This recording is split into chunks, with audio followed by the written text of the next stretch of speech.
Pushpa impossible serial के सभी fans को मेरा नमस्कार। तो आज के एपिसोड की मैं थोड़ी सी रिव्यू दे दूं कि आज का जो एपिसोड था काफी अच्छा था, लेकिन काफी कुछ नहीं दिखाया गया है, यानी कि कहानी में कोई ज्यादा मोड़ नहीं आया है। लेकिन जो खास बातें दिखाई गई है उसे मैं अपनी आवाज में आपको सुनाती हूँ। पुष्पा वीरेंद्र सितलवाड़ को बार बार इस बात के लिए धिक्कारती है कि तुमने जो मेरे पिताजी के साथ, अपने गुरुजी के साथ जो बेईमानी की है, जो गद्दारी की है, इसके लिए जिस दिन ये गांव वाले तो जानते ही हैं, लेकिन जिस दिन ये मजबूत बन गए उस दिन तुम्हें मालूम नहीं है वीरेंद्र सितलवाड़ की तुम्हारी इज्जत क्या रह जाएगी, तुम दो कौड़ी के भी नहीं रहोगे।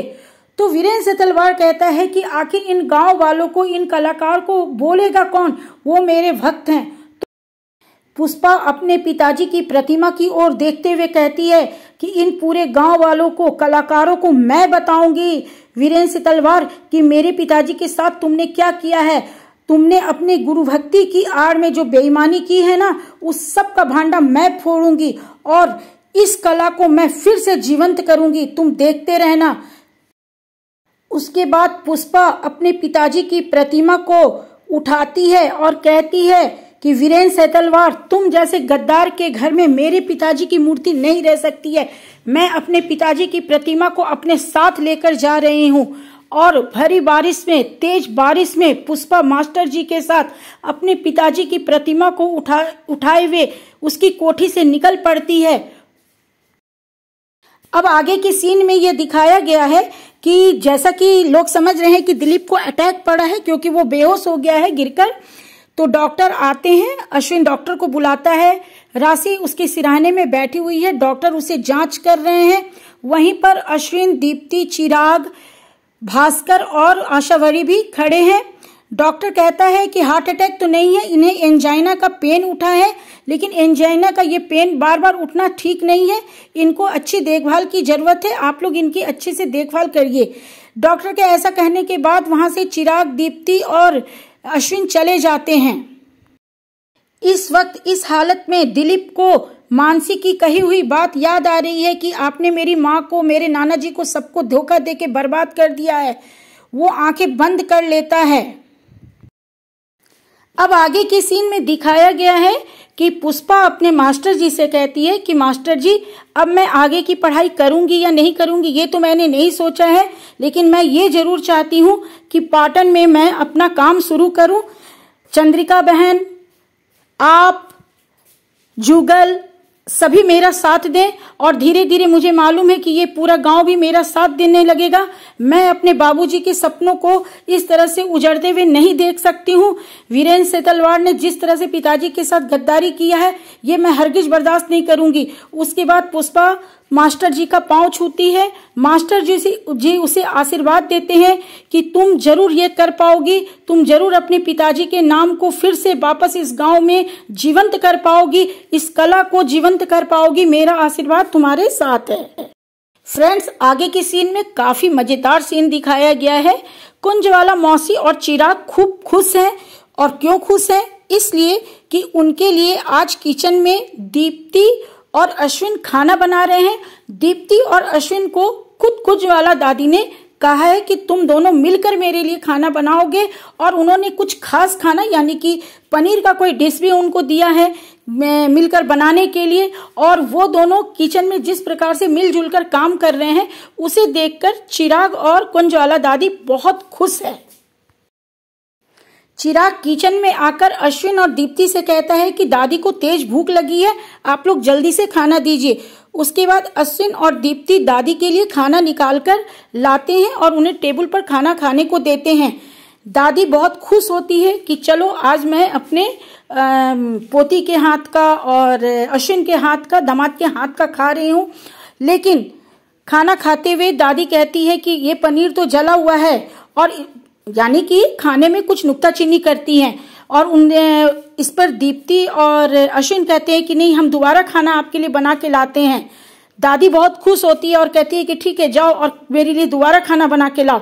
उसके बाद अश्विन और दीप्ति दोनों किचन में आते हैं और दादी के लिए दोबारा मिलजुल कर खाना बनाते हैं। यूं भी कुंजवाला दादी चाहती है कि अश्विन और दीप्ति ज्यादा से ज्यादा समय एक दूसरे के साथ रहें। अगर एक दूसरे के साथ रहेंगे तभी इनके बीच में सुलह होगी। अब इधर यह दिखाया जाता है कि वीरेंद्र से तलवार कहीं ना कहीं अंदर ही अंदर पुष्पा के धमकी से डर गया है। पुष्पा ने उसे जो चुनौती दी है उससे वो घबरा गया है और इसलिए वो जुगल को यानी कि अपने चचेरे छोटे भाई को अपने यहाँ बुलाता है और उससे कहता है कि देख जुगल, कब तक इस तरह की फकीरी की जिंदगी तू जीता रहेगा।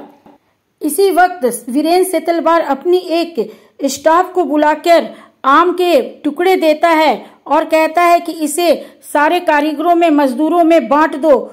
वो औरत आम वहां से ले जाती है वीरेंद्र से तलवार से और वो सारे आम के टुकड़े मजदूरों के बीच में यानी कि कारीगरों के बीच में बांट देती है। फिर आगे वीरेंद्र से तलवार जुगल से यही बात कहता है कि तुम मुझसे हाथ मिला लो, उस पुष्पा का साथ मत दो, तुम्हें कोई लाभ नहीं होगा, तुम इस घर के वारिस हो। अगर तुम मेरे साथ पटोला के व्यापार में आ जाओगे तो तुम भी लाखों करोड़ों कमाओगे और अच्छी जिंदगी जियोगे। छोड़ो ये फकीरी की जिंदगी। इस पर जुगल कहता है कि अगर मुझे ऐसा करना होता तो मैं पूरी जिंदगी ये फकीरी की जिंदगी जीता ही क्यों। नहीं करना है मुझे, मैं पुष्पा का साथ दूंगा। और सही मायने में पुष्पा ने जो कहा है ना कि आपने बेईमानी करके जो पूरे गांव को अपना बंधुआ मजदूर बना लिया है, मैं उसके उस चुनौती में उसका साथ दूंगा और आपके खिलाफ मैं खड़ा रहूंगा पुष्पा के साथ, क्योंकि आप गलत हैं तो गलत हैं। इस पर वीरेंद्र से तलवार जुगल से कहता है कि तुम घर का भेदी लंका ढाहे वाला काम कर रहे हो, तुम अपने ही घर खानदान के खिलाफ जा रहे हो। तो इस पर जुगल कहता है कि नहीं, इस गांव की जिस विरासत पर, इस कला की जिस विरासत को आपने अपने नाम कर लिया है ना, सही मायने में इस पर काजी साहब यानी कि गुरुजी का हक था, उनकी बेटी का हक था और ये हक उनको ही मिलना चाहिए। पुष्पा का मैं साथ दूंगा और फिर से इस कला को जीवंत करूंगा इस गांव में, इस क्षेत्र में। और जिन कारीगरों को आपने बंधुआ मजदूर बना के रखा है ना, मैं उन लोगों को फिर से उनकी कला के प्रति समर्पित करूंगा और ये करने में आप मुझे रोक नहीं सकेंगे। इतना कहकर वहां से जुगल चला जाता है। तो फ्रेंड्स, आज की कहानी तो यहीं तक थी।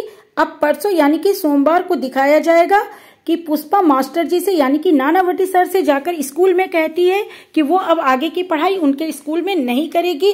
अब वो अपने पिताजी की कला को फिर से उस गांव में स्थापित करेगी, कलाकारों को रोजगार देगी, कलाकारों को उनके कला के प्रति समर्पित करेगी। उसके बाद पुष्पा नानावटी सर के साथ एक कॉलेज में जाती है जहां की उसकी नजर वीरेंद्र से तलवार पर पड़ती है। अब आगे क्या है कहानी में, उसे कॉलेज में क्यों वीरेंद्र से तलवार दिखता है, ये हम लोग आगे के एपिसोड में देखेंगे। तो फ्रेंड्स, आज के लिए बस इतना ही। मैं फिर मिलूंगी सोमवार को उस दिन की कहानी के साथ। तब तक के लिए बाय बाय।